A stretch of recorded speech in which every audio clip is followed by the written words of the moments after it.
Friends, कैसे हो आप सब लोग। आज की क्लास में हम न्यू कॉन्सेप्ट डिस्कस करेंगे, दैट इज कॉस्ट कॉन्सेप्ट और हिस्टोरिकल कॉस्ट कॉन्सेप्ट। मैम ये इंपॉर्टेंट है फ्रेंड्स, ये बहुत इंपॉर्टेंट है। ये आपके पूरे अकाउंट्स में ये कॉन्सेप्ट चलेगा।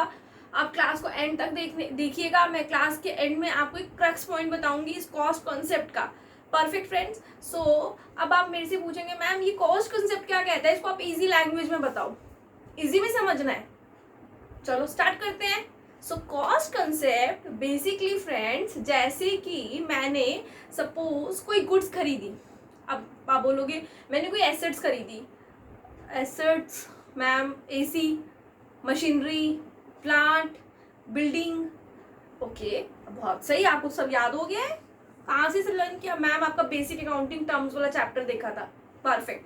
फ्रेंड्स, मैं आपको ये समझाना चाह रही हूँ कि जब भी हम कोई एसेट को खरीदते हैं तो हम किस पे खरीदते हैं? कॉस्ट पे। जैसे कि मैंने सपोज ये डस्टर खरीदा, डस्टर दिख रहा है ना।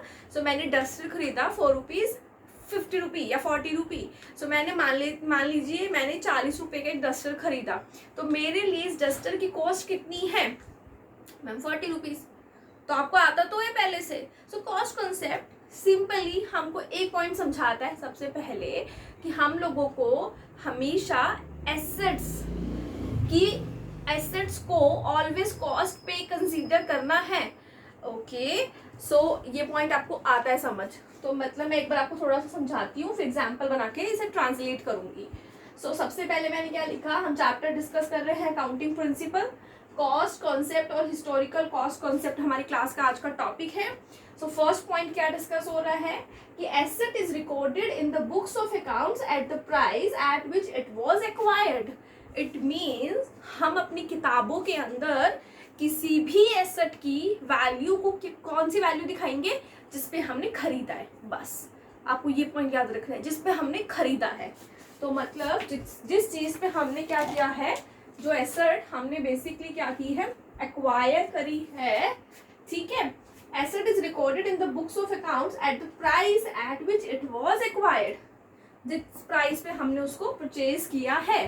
Acquisition cost relate to the past. हमने ना कोई एसेट बिल्डिंग में 10 साल पहले खरीदी थी, तो जो एसेट ना बहुत पहले पास्ट में हमने खरीदी होती है उसको बोलते हैं historical cost. Acquisition cost relate to the past, तो पुराने समय से लिंक है, उसको हम क्या बोलेंगे? Historical cost. परफेक्ट। अब थर्ड पॉइंट मैंने क्या लिखा, cost is the basis of valuation of asset in the financial year. मतलब हमारे में क्या होता है ना फ्रेंड्स, जैसे मैं आपको बता रही थी कि एसेट्स को कैलकुलेट करने के डिफरेंट मेथड होते हैं। Straight line method, WDV method. Stock को कैलकुलेट करने के डिफरेंट मेथड होते हैं, वैल्यूएशन रूल अलग होते हैं। सिमिलरली ना किसी भी एसेट की वैल्यूएशन हम फाइनेंशियल ईयर में करते हैं थ्रू कॉस्ट बेसिस। ये पॉइंट थोड़ा सा टेक्निकल लगेगा अभी आपको, पर धीरे धीरे आपको समझ आ जाएगा। ठीक है। अब फॉर एग्जाम्पल मैंने क्या लिखा कि एक बिल्डिंग मैंने परचेज करी 15 लाख की। मैम दिख रहा है ₹4.15। उसकी ना मार्केट में वैल्यू 6 महीने के बाद हो गई 20 लाख, और 1 साल के बाद market value of the building after 1 साल के बाद हो गई उसकी 18 लाख। तो आप मुझे ये बताओ कि हम ना उसे कितने की दिखाएंगे बिल्डिंग अपने बुक्स ऑफ अकाउंट्स में?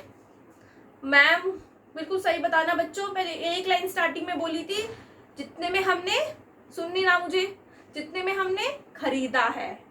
इट मीन्स हम उसे कितने पे दिखाएंगे? 15 लाख पे। 20 लाख हमारा रॉन्ग आंसर, 18 लाख हमारा रॉन्ग आंसर।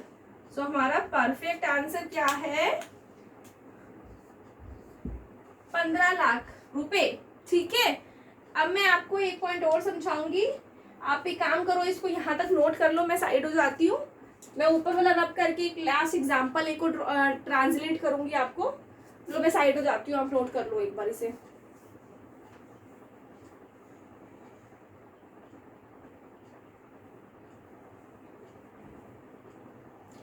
होपफुली आपने ये नोट कर लिया होगा फ्रेंड्स। मैं ऊपर की एक लाइन हटा रही हूँ।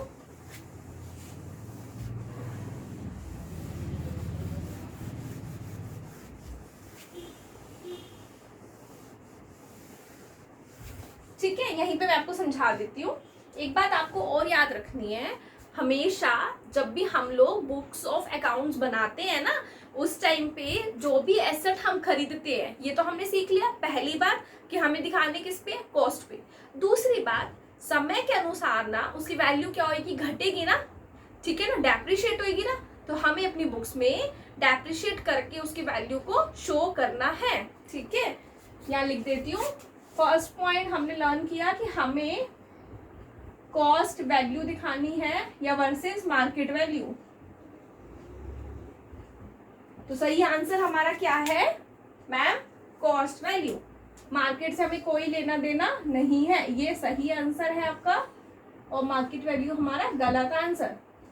अब दूसरा पॉइंट, अब जैसे मैंने बोला ये डस्टर है, ये मेरी एसेट है ना, मैंने कितने में खरीदी थी, 40 में, तो मेरी एसेट कितने में है, 40 रुपीज में, है ना, ठीक है। एक साल की मैंने मान के चला कि हर साल ना 10% इसकी वैल्यू घट जाएगी, ठीक है।